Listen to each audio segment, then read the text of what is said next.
In this video, I talk about our quest of finding doors. Stay tuned.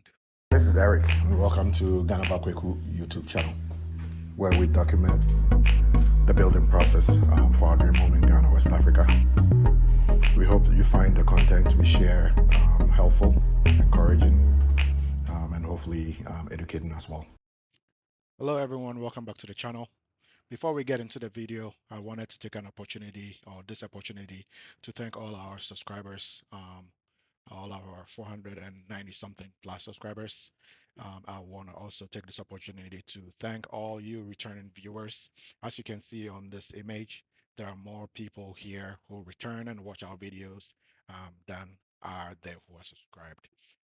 Based on the views column in the table, in the bottom table, out of the 60,000 viewers, only 5,189 are from people who are subscribed. So just doing a little math, imagine if everyone who's been watching has subscribed, our tally for subscribers will be around 5,000, a little bit over 5,000. So please hit the subscribe button, please. If you come here enough, hopefully there's something good here that is attracting you to us. Hit the like button, hit the subscribe button, and be part of the family. It'll do us a lot of good. Thank you. All right, with that out of the way, let's get into the video. As you might notice, or some of you might have noticed in the past, or as you can see in this image here, our front door is not a traditional um, double door. It's bigger than that. We're looking at about 2.4 meters wide by 3 meters tall. For us here in the US, we're looking at about um, 7.8 feet, sorry, 7.8 feet wide, wide by over 9 feet tall. So this is not something that we can just walk into any store or walk into a store and buy a door and just prop it into the space. So our journey on this quest has been a little difficult, but we've made some, we've done some research, we've done some homework, we've done some groundwork, and that's what this video is about. A sticker shock that I got, and it's made me want to consider other things, and I'll talk about that here in the video. So one of the first things we did was talk to one of the um, um, door sellers in Ghana, off of Spintex Road, and we got an estimate from them, and the estimate was something else. Let's look through it. As you can see on this estimate, the total for the doors, 22 pieces, 22 doors that we have in our project, the estimate was around 236,000 Ghana cedis. Yes, we know that our project is big, so we didn't expect doors to be cheap because there are a number of doors in the project. The thing that was more of a shocker to me was the fact that out of the 230 something, um, just a little bit over half was just for the front door.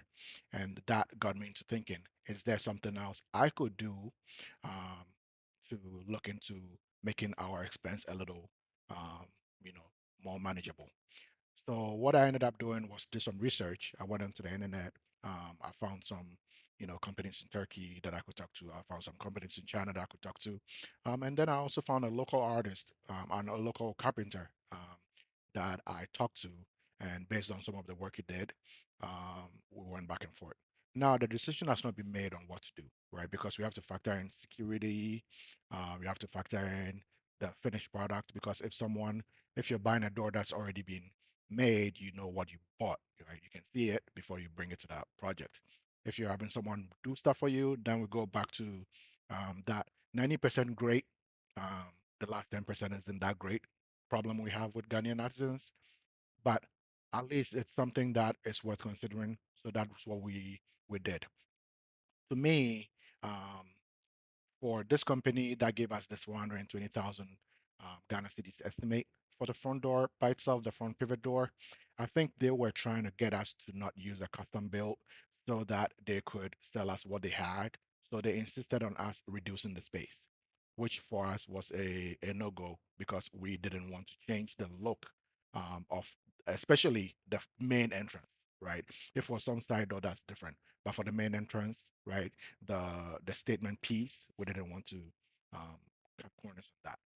So We're still working our way through it. This video is by no means saying that we know what we're gonna do, but I figured, it's something that I can share with you guys. And if you have some other options that some people that we could talk to, artisans that we could talk to that have done some, local carpentry work for doors that are great, because I'm willing to do something custom, and if there's a Ghanaian who can do it for us and do it well, um, it would be great.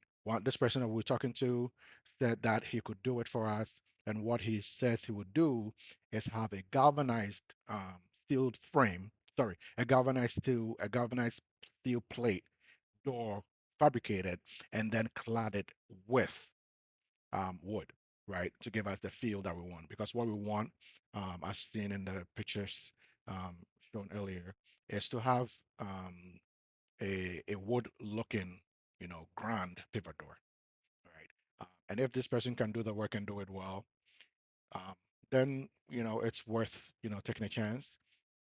The question becomes: do you give the entire contract to them, or do you just let them do the front door? Now, that brings up another question. The front door is the biggest door, which will be the most vulnerable, right? Security-wise, the most vulnerable point. Am I willing to have a Ghanaian artisan do that for me, but then go ahead and spend money, more money, right? More expensive than giving an entire contract to this guy on having pre-made, right, or ready to go, ready to install security doors for the other entry points, right? Because for the other entry that we have, outward-facing entries that we have, that will need something that is secure, will be the upstairs front porch, that little balcony upstairs above the garage. We will need a 1.5 size door for that space. We'll need something for the master balcony, which is a little bit non-standard too, another consideration to come in. But then the third one, which I would say for on the like or the most important apart from the front door, will be the kitchen, right? And the kitchen exit. But now we've also reduced the threat to that area by creating this galvanized steel door to make it, more secure for us. So we don't really need an expensive security door for the kitchen space. So I talked to the local artisan and he sent me some images. As you can see, this is a pivot door that he's worked on, and this is another one that he's worked on. So at least he knows what to do with a pivot door. Now the question becomes the security part of it, right? Which is what he promised me. He could use a galvanized steel frame, internal, and then add the what do you call it? The wood finishing around it to give us the look we want. So after conversations back and forth with him, and him showing me what he's done, I feel a little comfortable. I'm still not decided yet, like I mentioned earlier. And through that, I showed him this image, this is the look we're looking for, and he said he could do it, right? So that's the conversation we need to have. Now the question becomes, like I mentioned earlier, do I give the entire contract to him? And he says he can do the front pivot door, um, which is, was 120,000 quoted by the foreign door company for roughly 20 something thousand Ghana cities, right? So less than a fourth, or about a fourth of the price, right? So that is something that I need to, contemplate with my wife and see if we want to take the risk, right? The question is, do we give him the biggest door to work on at the test? And then if he nails that, then he can do the rest of the work. Or do we give him a smaller door to work on? And if we don't like the finishing, then we look elsewhere, right? So that's what we're trying to figure out. We welcome your comments. We welcome any suggestions that you have in the chat. Let's continue this in the chat, right? Once again, thank you for being part of this family. Please subscribe if you haven't. Um, you know, you come here a lot, and if our content is appealing enough to you that you can come back for repeats, please do us a favor and hit a subscribe button so we can reach more people. All right. Thank you so much.